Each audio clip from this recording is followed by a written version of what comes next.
CBI ने रिया से पूछा कि क्या आपका नार्को टेस्ट कराया जाए या आपको गिरफ्तार किया जाए।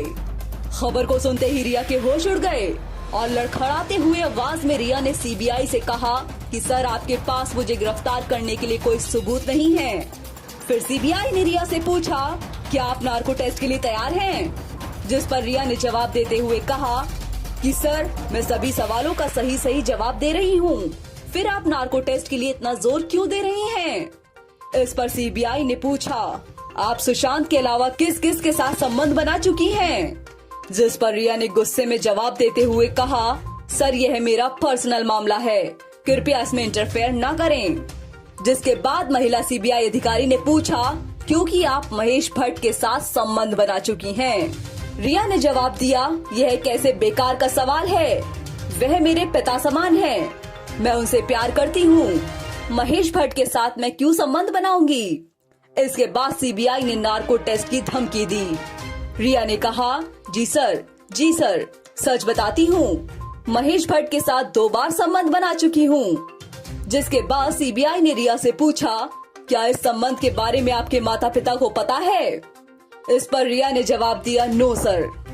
सीबीआई ने पूछा आप और आपका भाई ड्रग्स लेते थे, क्या यह बात आपके माता पिता को पता थी?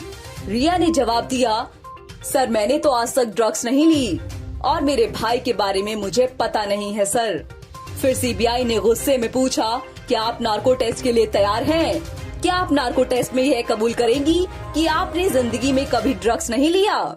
जिसके बाद रिया के प्राण सूख गए दोस्तों। रिया ने कहा सर मैं आपसे बिल्कुल सच बोल रही हूँ, मैंने आज तक कभी ड्रग्स नहीं लिया। ज्यादा समय खराब ना हो इसलिए एक दूसरे सीबीआई अधिकारी ने सवाल पूछने वाले अधिकारी से कहा कि यह मामला एनसीबी का है और वह रिया से सच उगलवाना अच्छे तरीके से जानते हैं। इस बातचीत को सुनने के बाद रिया के चेहरे पर मुस्कान खिल उठी। रिया की धड़कनों को थोड़ी सी राहत जरूर मिली।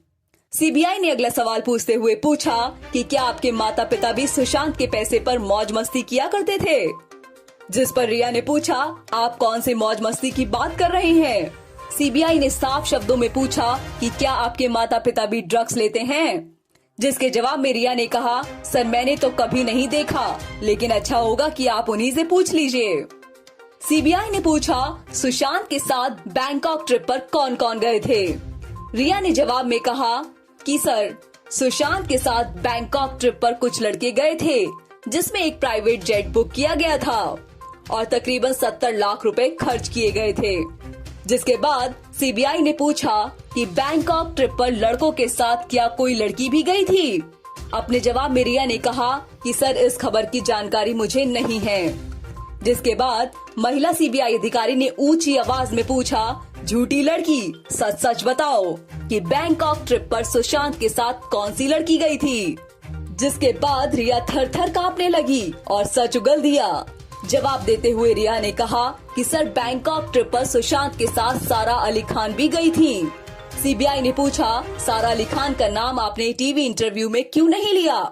जवाब देते हुए रिया ने कहा कि सर टीवी इंटरव्यू में मैंने सारा अली खान का नाम इसलिए नहीं लिया क्योंकि एक लड़की होने के नाते मैं उसे नेशनल टेलीविजन पर बदनाम नहीं करना चाहती थी।